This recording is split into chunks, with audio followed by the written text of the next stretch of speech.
امشب در 24 افزایش حدس و گمان‌ها از حمله اسرائیل به مقامات جمهوری اسلامی همزمان با سفر وزیر خارجه آمریکا به منطقه. همزمان با تاکید مقامات اسرائیلی به پاسخ حداکثری به تهران، یک ژنرال این کشور به ایران اینترنشنال گفته حمله به ایران آغاز جنگی طولانی خواهد بود. و ادامه واکنش‌ها به درز اسناد محرمانه اسرائیل درباره حمله به ایران. رسانه‌ها از تحقیق گسترده FBI در این باره میگن. از استودیوی ایران اینترنشنال این 24 است با فرداد فرهزاد. بینندگان ایران اینترنشنال در ایران و سراسر جهان سلام و وقت بخیر. وزیر خارجه آمریکا در اورشلیم با بنیامین نتانیاهو نخست وزیر اسرائیل دیدار کرده. آنتونی بلینکن همینطور قراره در آغاز سفر یک هفته‌ایش با یوآف گالانت وزیر دفاع اسرائیل و دیگر مقامات این کشور هم دیدار کنه و بعد به اردن و قطر بره. وزارت خارجه آمریکا اعلام کرده بلینکن از مقامات اسرائیلی خواسته این کشور از موضوع کشته شدن رهبر حماس در راستای آزادی گروگانها و پایان جنگ غزه استفاده کنه. به گزارش رویترز نتانیاهو هم خواهان تغییرات سیاسی و امنیتی در لبنان شده. خبرنگارانمون آرش علایی از کنگره آمریکا و سمیرا قرایی از وزارت خارجه آمریکا با ما هستن. سمیرا، عددش از دستم خارج شده ولی اگر اشتباه نکنم احتمالاً 11مین باری است که وزیر خارجه آمریکا به منطقه سفر کرده. چه میدونیم در مورد برنامه این بار سفر او؟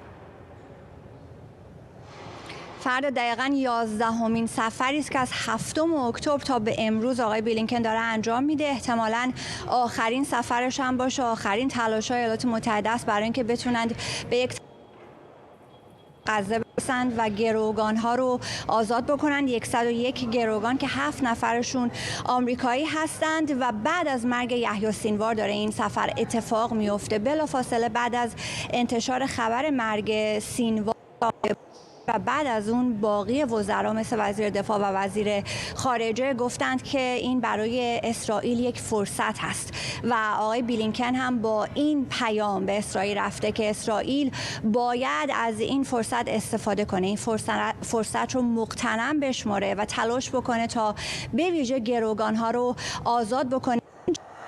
در جلسه بر اساس اون چکید ملاقاتی که منتشر شده از سوی هم دفتر نخست وزیری اسرائیل و هم وزارت خارجه آمریکا، بحث‌ها، البته دفتر نخست وزیری اسرائیل میگن بحث‌ها بسیار پیرامون جمهوری اسلامی و ایران بوده، اما اون چیزی که از سوی وزارت خارجه آمریکا آمده بیشتر در رابطه با فردای غزه است. میدونیم 2 ساعت و نیم اینها با هم صحبت کردند. ابتدا به شکل منفرد، صورت به صورت 2 نفر تنها با هم دیدار داشتند. بعد در قالب گروه‌های کوچک، گروه‌های بزرگ. عکسی هم آقای بلینکن در رابطه منتشر کرده که شاید الان نشون بدی فرداد خودت. از سمت چپ اگر نگاه بکنیم جیمز روبین نشسته که این روزها خیلی با آقای بلینکن نزدیک شده، همسر سابق کریستیان امونپور هست و چندی پیش آکسیوس یک خبری رو منتشر کرده بود مبنی بر این که امارات متحده عربی مشخصاً وزیر خارجه امارات عبدالله بن زاید که با نام مختصر ABZ شناخته میشه، همراه با اسرائیلی ها اینها یک طرحی رو دارن برای غزه ارائه میدند که ایالات متحده بسیار این طرح رو دوست داره و مشخصا این آقای جیمز روبین به دنبالش هست که بتونند این طرح رو به نوعی به سرانجام برسونند. راجع به چارچوب حکمرانی در غزه است این طرح و الان وقتی آقای جیمز روبین رو ما داریم اینجا میبینیم، آگوست تو ماه اوت هم آقای روبین همراه با آقای بلینکن به این سفر منطقه‌ای رفته بود. در نتیجه میتونیم به این فکر بکنیم که اون طرحی که از سمت امارات و اسرائیل آمد ممکنه که در این سفر راجبش صحبت بشه. برای ایالات متحده این فردای غزه مهمه، اینکه چگونه احیا بشه، اینکه چقدر فلسطینی ها صدا داشته باشن در اون چارچوبی که حالا برای حکمرانی قراره تعیین بشه. امروز هم ودانت پاتل معاون سخنگو باز روی این تاکید کرد که باید صدای فلسطینی ها هم در اون حکومتی که قرار هست بعد از این جنگ روی کار بیاد در غزه صدای اونها هم شنیده بشه. در عکس باز مت میلر رو می‌بینیم، سخنگوی وزارت خارجه باربارا لیف هست. آقای جیکوب لیو سفیر ایالات متحده در اسرائیل رو می‌بینیم و نفر اولم که سمت راست نشسته رو من نتونستم بشناسم. فرداد منتها نکته مهم در رابطه با این عکس اینه که همه اونهایی که پشت این میز نشستن جلوی آقای نتانیاهو از وزارت خارجه هستن. از شورای امنیت ملی آمریکا ما می‌دونیم که در این سفر کسی با آقای بلینکن نرفته.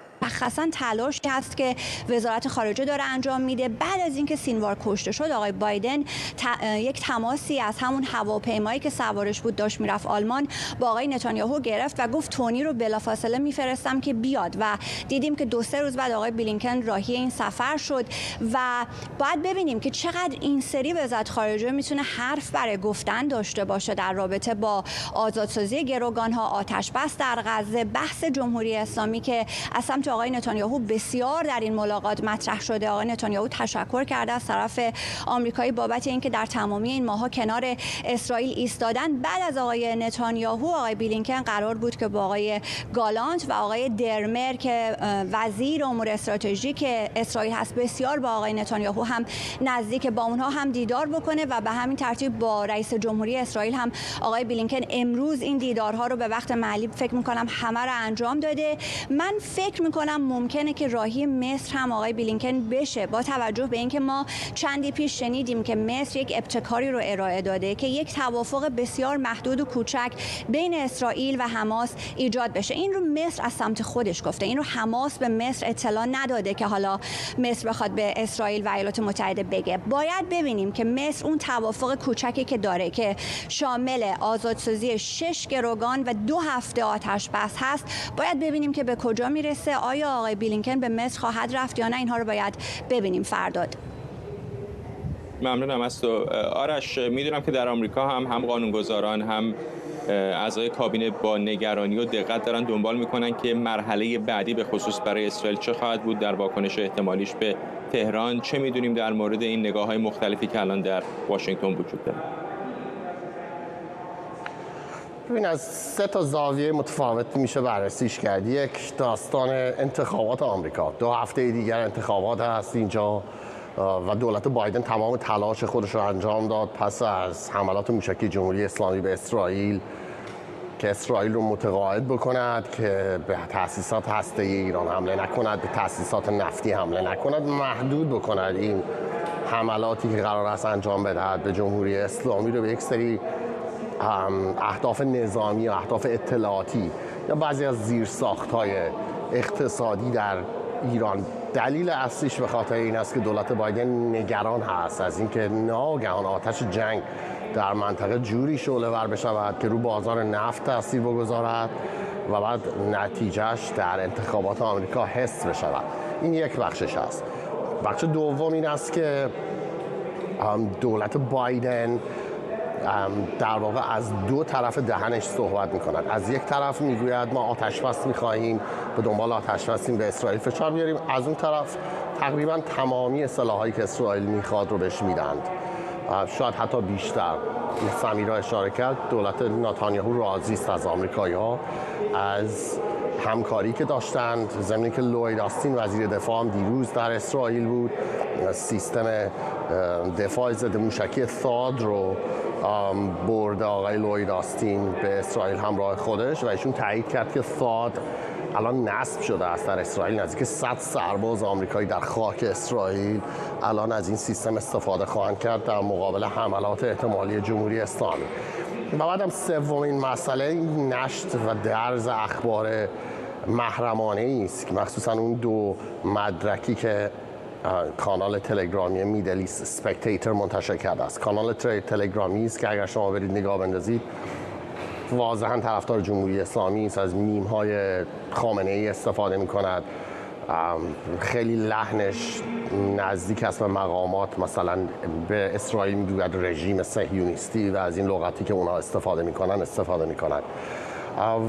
ولی در این حال در این به نوعی باعث سرافکندگی مقامات امریکایی است که این 2 مدرک الان نشر کرده و درس کرده است به مطبوعات آمریکا. مشکلی که دولت بایدن مدت هاست دارد با نشر مدارک محرمانه و نحوه مدیریت مدارک محرمانه. یادمون از خود آقای بایدن کلی مدارک محرمانه در خونش پیدا شد که بعداً هم واسش یک سری تحقیقات انجام شد. جان کربی مشاور امنیت ملی کاخ سفید تایید کرده است که این دو مدارک اصلی هستند، مال 2 تا از سازمان‌های اطلاعاتی آمریکا هستند که یکیشون مختصاتی که فقط توش نگاه میکنه فقط مخصوص عکس‌های ماهواره‌ای و تصاویر ماهواره‌ای است این سازمان و این اطلاعاتی هم که در اون دو مدرک چاپ شده است بیشتر مربوط به اون در واقع جاسوسی است که آمریکایی‌ها از متحد خودشون اسرائیل انجام میدهند،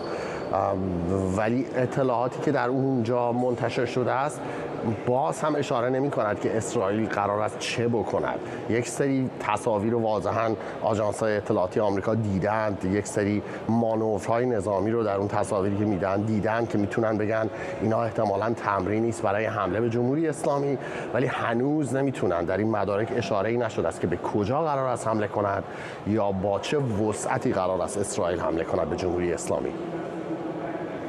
ممنونم از هر دو شما. قبل از اینکه بذارم برید، فقط سمیرا به سفر احتمالیش به مصر اشاره کردید. همین الان رویترز داره میگه که برنامه آقای بلینکن برای رفتن به اردن کنسل شده و به جای اون به عربستان سعودی سفر خواهد کرد. جالب استش که در میانه این سفر بخش از این برنامه هم داره تغییر میکنه. ممنونم از هر دو شما، سمیرا قرایی و آرش علی. میر جاودانفر، تحلیلگر مسائل اسرائیل، هم از تل‌آویو به ما پیوسته. آقای جاودانفر، دیگه واقعا به دقیقه 90 به نظر میرسه رسیدیم در منطقه خاورمیانه. نگرانی‌ها بسیار جدی هست.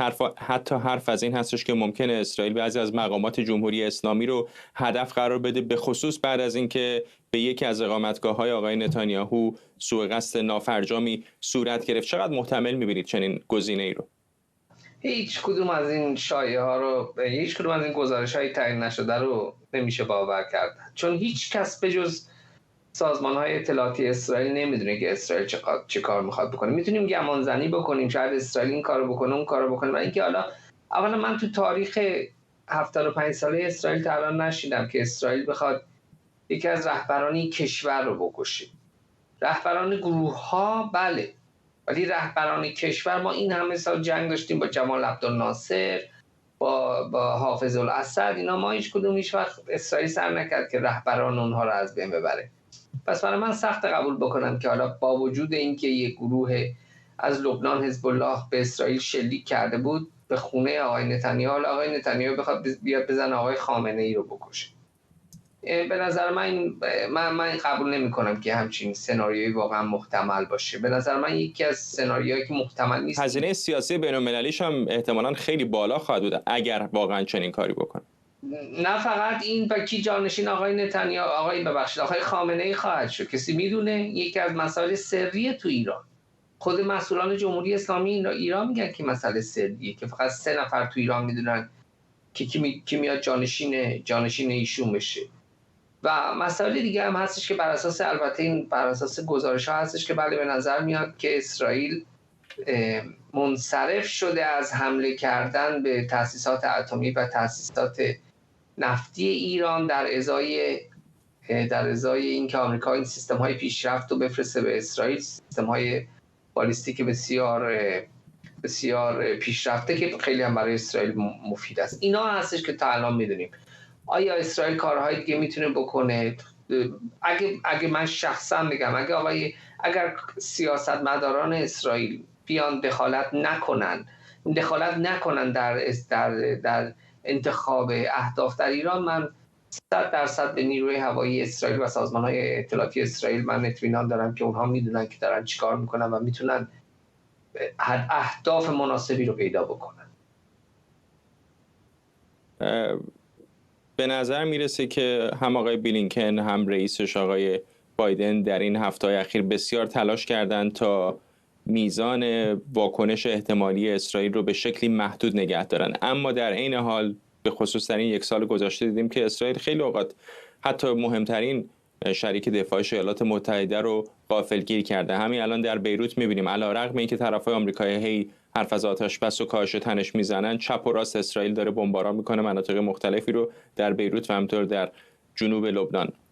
چقدر فکر میکنید که این اصل غافلگیری ممکنه در این مورد خاص هم صورت بگیره و چقدر حساس است اتفاقاً، به خصوص با توجه به اینکه چند هفته بیشتر تا انتخابات آمریکا باقی نمونده؟ برای من سخت قبول بکنم که در مورد ایران آقای نتانیاهو بیاد اینقدر لجبازی بکنه با آقای بایدن. ولی در موارد دیگه من حقیقتش رو به شما بگم، الان ما کمتر از چند روز مونده، به حدود 20 روز مونده به انتخابات آمریکا به نظر من آقای نتانیاهو در خیلی موارد واقعا جدی نمیگیره دیدگاه آقای بایدن رو در حال حاضر، چون میدونه که داره نزدیک به انتخابات میشه. آقای بایدن داره از عرصه سیاست خارج میشه و کسی که به عنوان مغز متفکر آقای نتانیاهو تا الان توصیف شده، آقای راندرمر، ایشون یکی از جمهوری خواهای قسم خورده آمریکاست که روابط بسیار خوبی با آقای ترامپ داره، بی نهایت خوب، و وقتی که سفیر اسرائیل تو آمریکا بود خیلی روابطش نزدیک بود با کاخ سفید.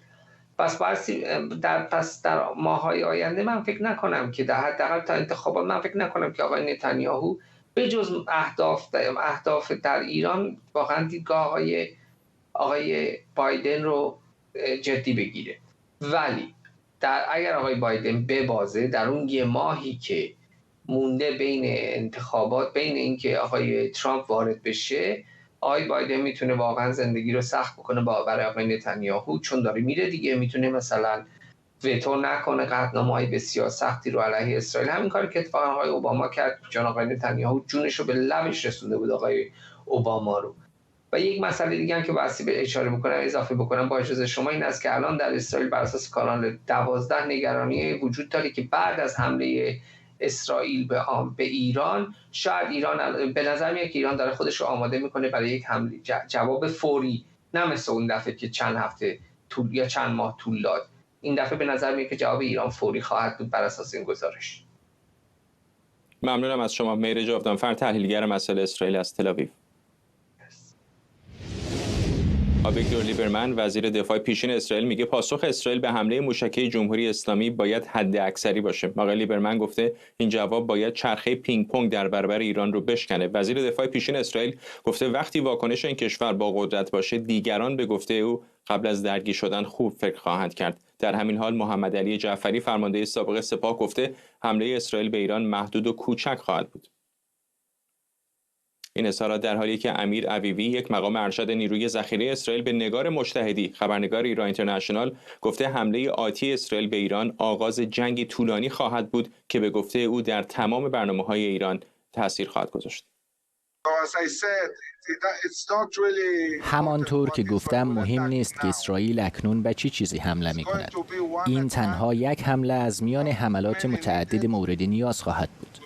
تمام برنامه‌های ایران باید نابود شود. حمله به مراکز نظامی، رهبری، پالایشگاه‌های نفتی یا تأسیسات هسته‌ای گزینه‌های اسرائیل‌اند، اما نمی‌توان با تمام طیف تهدیدات یک جا مقابله کرد. این باید مستمر باشد. نمی‌توان در یک روز با تهدیدی که بیش از 2000 مایل از اسرائیل فاصله دارد مقابله کرد. این یک فرایند طولانی است، نه یک اقدام تک مرحله‌ای. تصور نکنید فقط یک حمله بزرگ انجام خواهد شد. اینطور نخواهد بود. یک حمله بزرگ تنها یکی از چندین حمله خواهد بود.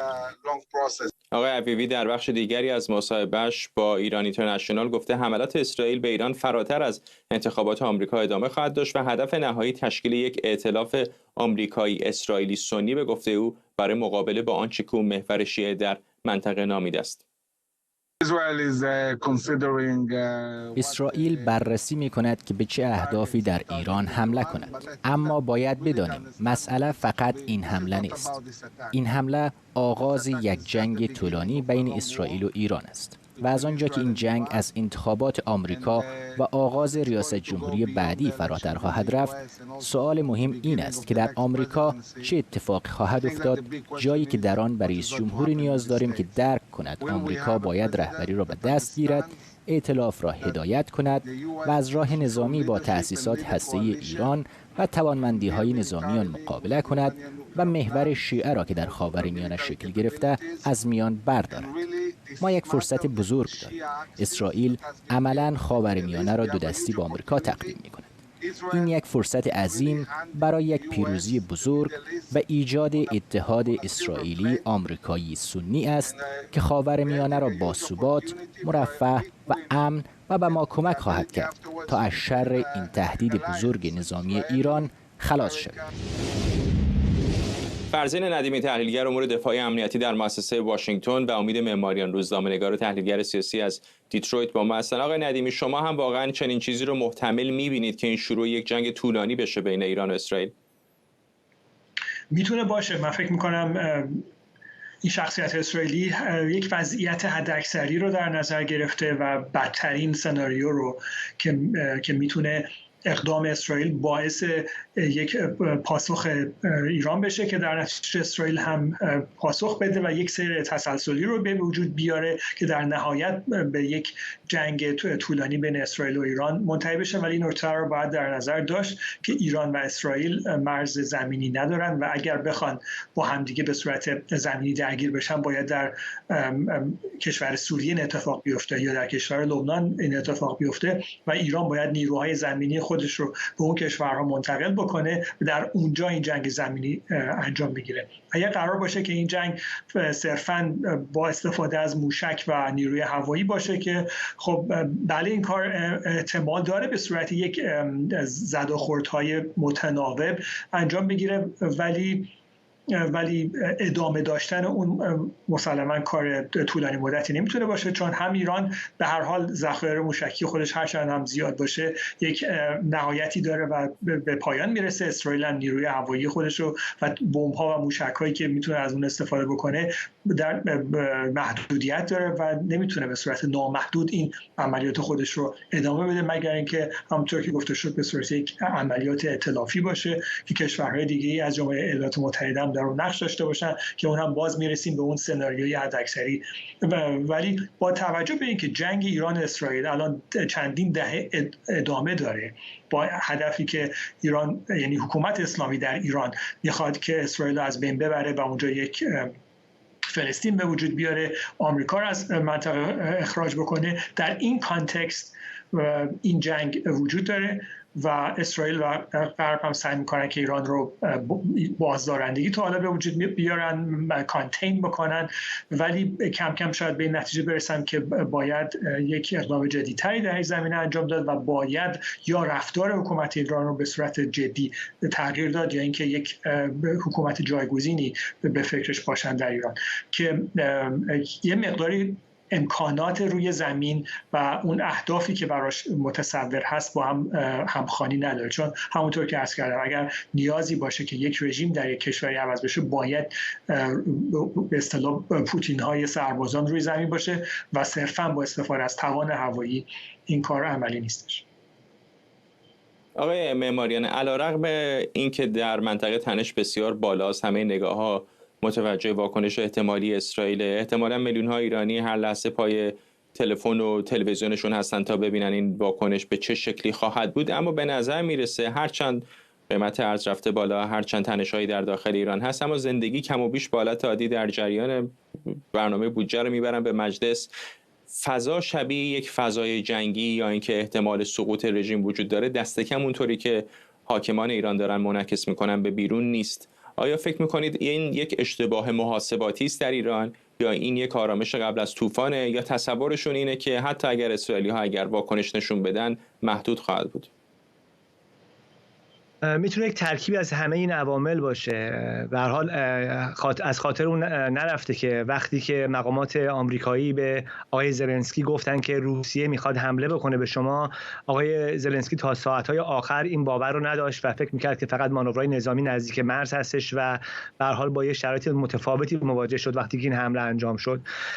حقیقتش برای همه الان مشخص شده که اراده اسرائیل فراتر از مسئله غزه و مسئله حزب الله هستش و حماس و میخواد در فرصتی که بعد از حمله 7 اکتبر ایجاد شده تکلیف خودش رو با ایران و همه دشمنان منطقه‌ایش در واقع روشن بکنه و این پنجره زمانی، این بازه زمانی قبل از انتخابات ایالات متحده در واقع این فرصت رو برای اسرائیل ایجاد کرده. یعنی همه اون چیزایی رو که اسرائیل در طی سالهای گذشته نداشت در این فرصت به دست آورده و اگر قرار باشه که اقدامی رو انجام بده خب به هر حال این کارو خواهد کرد و همونطور که بهش بهش اشاره کردن که این کار رو انجام میدن.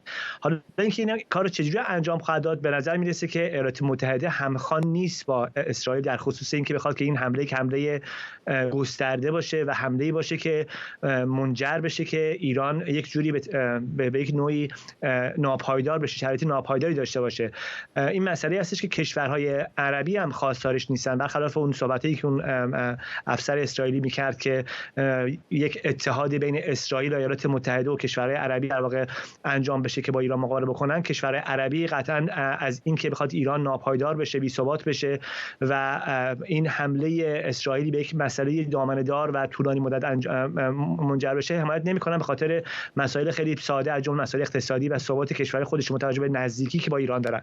بنابراین ممکن استش که مقامات جمهوری اسلامی برداشتشون این هستش با توجه به دیپلماسی در طی هفته‌های گذشته داشتن و پیام‌هایی که ممکن استش که رد و بدل شده باشه که حمله که اسرائیل خواهد کرد ممکن استش که خیلی شدید باشه، خیلی تند باشه، ولی اونجوری نخواهد بود که واقعا وارد یک چرخه متقابلی بشن که به هر حال یک جنگ دامنه‌دار رو ایجاد بکنه. وگرنه به هر حال همونطور که شما گفتیم در تهران، در شهرهای دیگه ما باید شاهد یک شرایط دیگه‌ای باشیم که الان نیستیم و زندگی عادی در جریان هست و تحرکات نظامی و تحرکات این بحثی که در مطبوعات میشه، در تلویزیون در صدا و سیما میشه، این باور رو با ما نمیرسونه که جمهوری اسلامی در تدارک یعنی داره آماده میشه برای اینکه یک جنگ خیلی طولانی مدت رو جلو ببره. آقای ندیمی، جمهوری اسلامی یک مشکل دیگر هم داره که تازه نیست و اون مشکلات سیاسی داخلیش هست. چندین بار اعتراضات گسترده‌ای در ایران بوده که این نگرانی رو برای مقامات حکومت به وجود آورده که شاید حکومتشون لرزان شده باشه. در شرایطی که یک حمله خارجی به خصوص از طرف کشوری که اصلا علنا حرف از این میزنه که به دنبال تغییر رژیم در ایران هست، چقدر ممکنه که شرایط رو روی زمین برای حکومت تغییر بده؟ خب اگر این حمله واقعا بر این هدف استوار باشه که پایه‌های رژیم رو اونقدر لرزان بکنه که مردم بتونن با ریختن به خیابون اونو کاملا از بین ببرن، این مستلزم یک تعهد خیلی جدی هست. بله، هر شهری خب یک سری شاخص‌های مشخص سرکوب داره، از جمله پایگاه‌های لشکرهای سپاه و بسیج در هر شهری هستند. اون لشکر و سپاه استانی یک پایگاه داره معمولا در مرکز شهرها، بعد اداره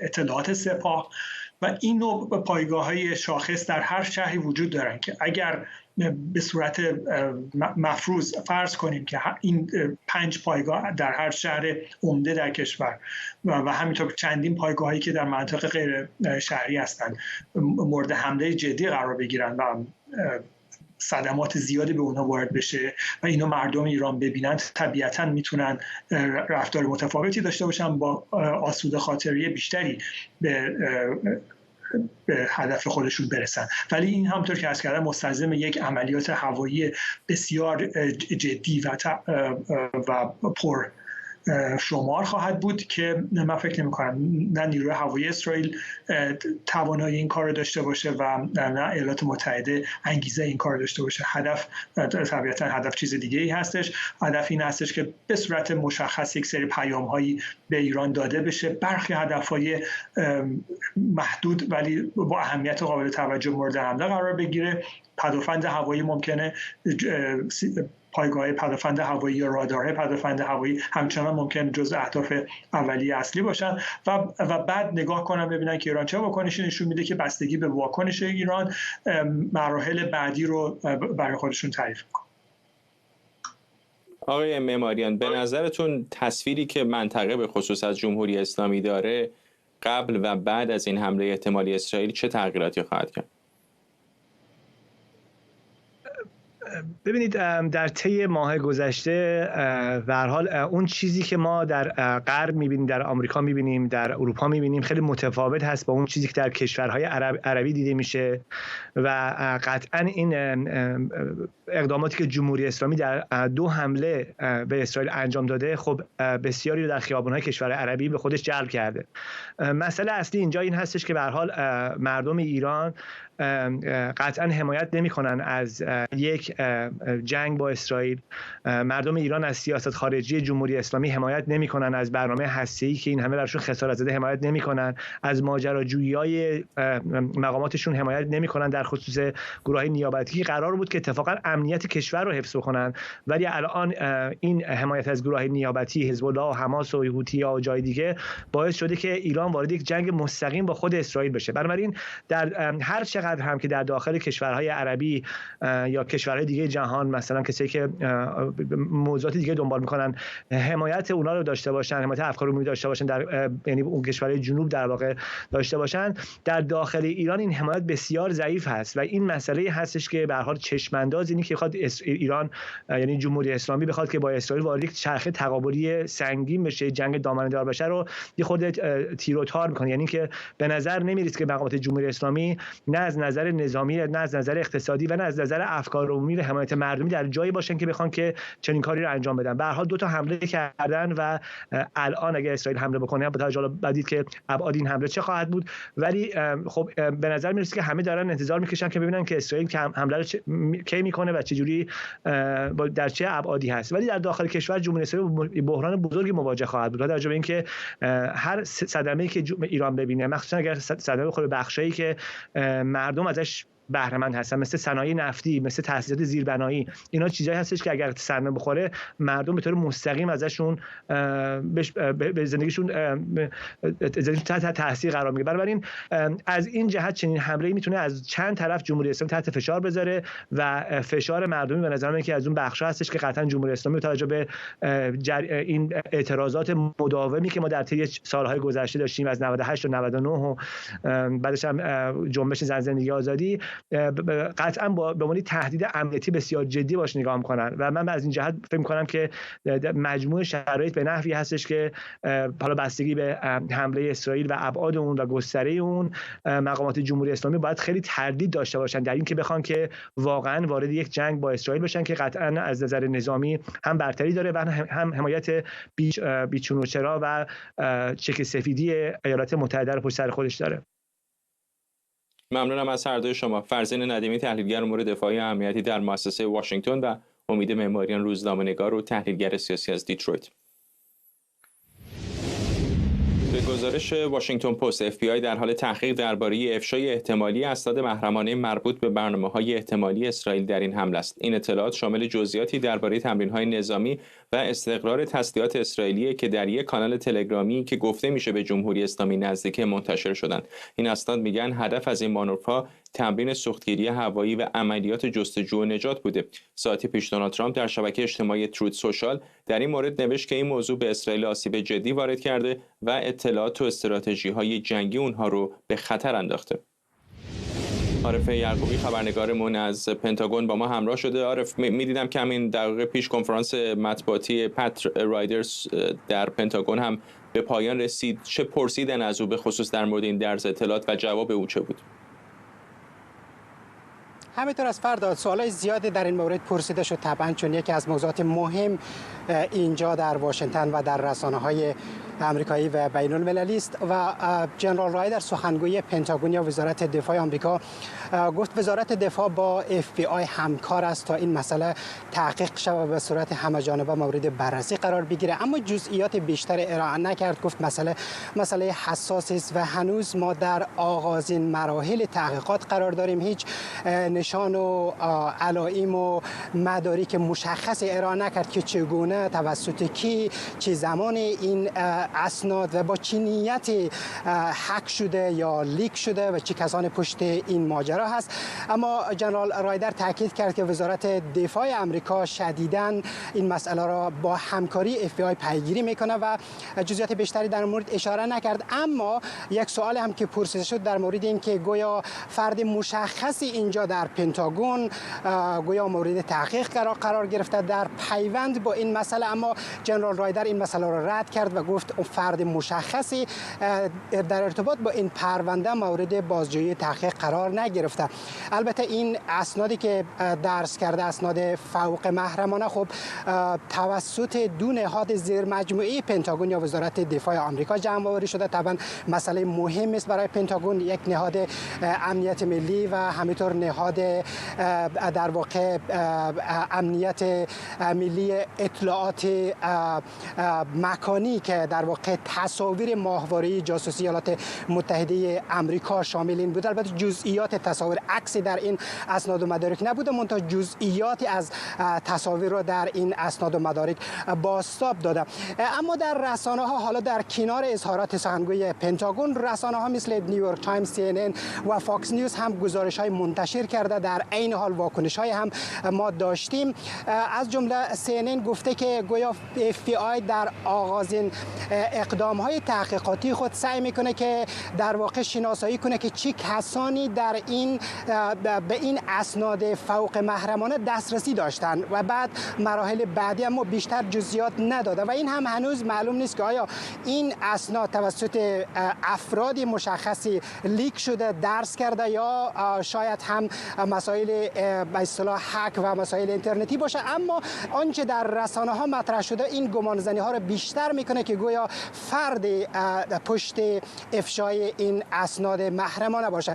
در این حال واکنش ها هم بیشتر شده. از کانگره واکنش هایی داشتیم. البته رئیس کمیته روابط خارجی مجلس نمایندگان هم لحظات پیش ابراز نگرانی کرده، گفته چنین لیک های یا درز اسناد محرمانه بر روابط دوستانه میان ایالات متحده آمریکا و کشورهای همکار استراتژیکشان آسیب میزنه، باید جلوگیری شود. باید کسانی که پشت این افشای اسناد محرمانه هستند باید مورد پیگرد قرار بگیره و اونها مجرم هستند. در کنار این دونالد ترامپ هم واکنش نشان داده، همونطور که خودت اشاره کرده و هم گفته که این گمانه‌زنی رو مطرح کرده که گویا اینجا وزارت دفاع آمریکا این سند را افشا کرده با اون لحن همیشگی خودش. حالا دیده شود که این داستان به کجا می انجامه. برگردیم به شما فرداد.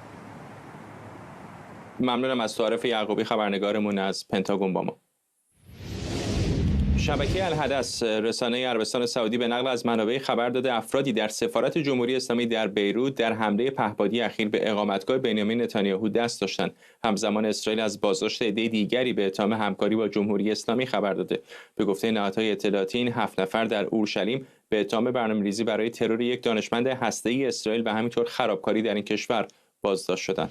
شاهین سمیعی کارشناس امنیت ملی از ویرجینیا به ما پیوسته. آقای سمیعی، به نظر میرسه که تعداد مواردی که دست کم اسرائیلی‌ها مدعی هستند جمهوری اسلامی تلاش کرده به سیستم‌های اطلاعاتی و امنیتی اسرائیل نفوذ بکنه و در مواردی حتی نفوذ کرده و کسانی با اون همکاری کردن رو به افزایش هست. چقدر حائز اهمیت در شرایط نیمه جنگی فعلی این نقشی که جمهوری اسلامی در دستگاه اطلاعاتی اسرائیل داره بازی میکنه؟ با درود به شما جناب فرزاد گرامی و مردم عزیز ایران. جمهوری اسلامی در حقیقت داره با آتش بازی میکنه. جمهوری اسلامی از یک طرف راه افتاده، وزیر خارجه جمهوری اسلامی به کشورهای حوزه خلیج فارس سفر میکنه، از اونها درخواست کمک یا درخواست اینه که چگونه بتونن محدود بکنن حمله احتمالی اسرائیل رو یاری میخواد. از طرف دیگر داره برای اسرائیل شاخ و شانه میکشه و قلدری میکنه. این به نظر من کارایی نخواهد داشت.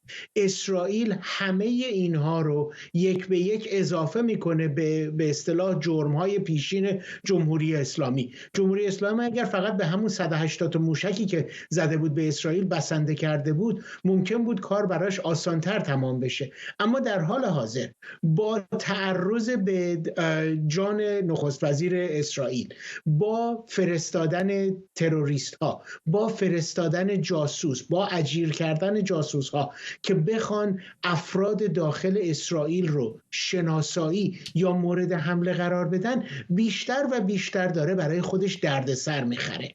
پس این رو باید جمهوری اسلامی درک بکنه که یک به یک اینها داره به اسرائیل عوامل بیشتر و دستاوردهای بیشتری میده که اگر بخواد به جمهوری اسلامی حمله بکنه، حتی اشخاص حقیقی و حقوقی رده بالای حکومت جمهوری اسلامی را هم هدف قرار بده، به خاطر همین تعرضی که به محل مسکونی آقای نتانیاهو داشتن.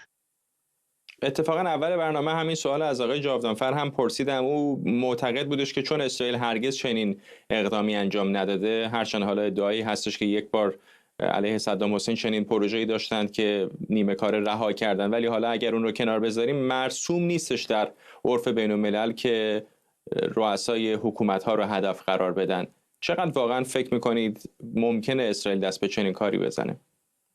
ببینید، من فکر میکنم که جمهوری اسلامیه که داره دست اسرائیل رو بیشتر آزاد میگذاره در این رفتار. اگر جمهوری اسلامی نابخردانه عمل نمیکرد و یا این گونه حملات رو به شخص نخست وزیر اسرائیل انجام نمیداد، ممکن بود که اسرائیل هم همچین علاقمندی نداشته باشه. اما اگر خاطرمون باشه، درست در ساعات بعد از اینکه مشخص شد جمهوری اسلامی اون حمله پهپادی رو به محل مسکونی آقای نتانیاهو انجام داده، وزیر دفاع اسرائیل آمد گفت ما تمامی مسائل و امورات مربوط به پاسخمون به جمهوری اسلامی رو 2 مرتبه داریم بررسی میکنیم. یعنی چی؟ یعنی حتی میتونن هر کدوم از این مراحل رو باز بیشتر زیر سوال ببرن. باز برمیگردم به اینجا که جمهوری اسلامی هست که داره این دست مایه رو به اسرائیل و به کشورهای غربی میده که اگر هم چنین حمله ای رو اسرائیل یا هر کس دیگری انجام بده، بگن این در راستای دفاع از خودمون بوده و این جمهوری اسلامی بوده که این کار را آغاز کرده. من میدونم جمهوری اسلامی توانمندی به ثمر رساندن این مسئله رو نداره، ولی این گونه رفتار نابخردانه جمهوری اسلامی رو بیشتر به مخاطره وامی داره و احتمال یک سری جنگ بالاتر و مرحله بالاتر رو متاسفانه بیشتر میکنه.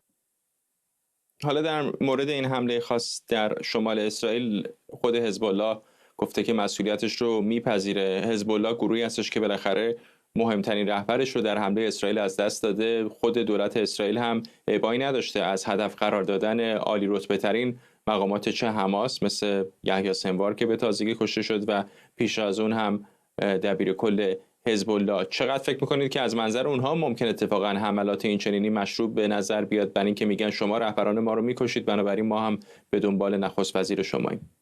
اونها قطعا این رفتار رو خواهند داشت، برای اینکه حتی اگر نتونن به نتیجه برسونن، حداقل میخوان برای اون میزان طرفداری که هنوز براشون باقی مونده یک جای برگشتی داشته باشن و به اونها بگن که ما هنوز بر این باور هستیم که میتونیم با اسرائیل مقابله بکنیم، ما جلوی اسرائیل کوتاه نمیاییم و اگر اونها رهبران ما رو مورد حمله قرار میدن و میکشن، ما هم رهبران اونها رو مورد حمله قرار خواهیم داد. ممکنه حالا برای بار اول و دوم و دهم موفق نشیم، ولی بالاخره یکی از این دفعات ممکنه که موفقیتی به دست بیاریم و حداقل کاری که میکنن این هست که به اون طرفداران خودشون حداقل این دلخوشی رو میدن که اینها کوتاه نیامدن جلوی اسرائیل و میتونن از اهداف حالا اشتباه خودشون هم دفاع بکنن.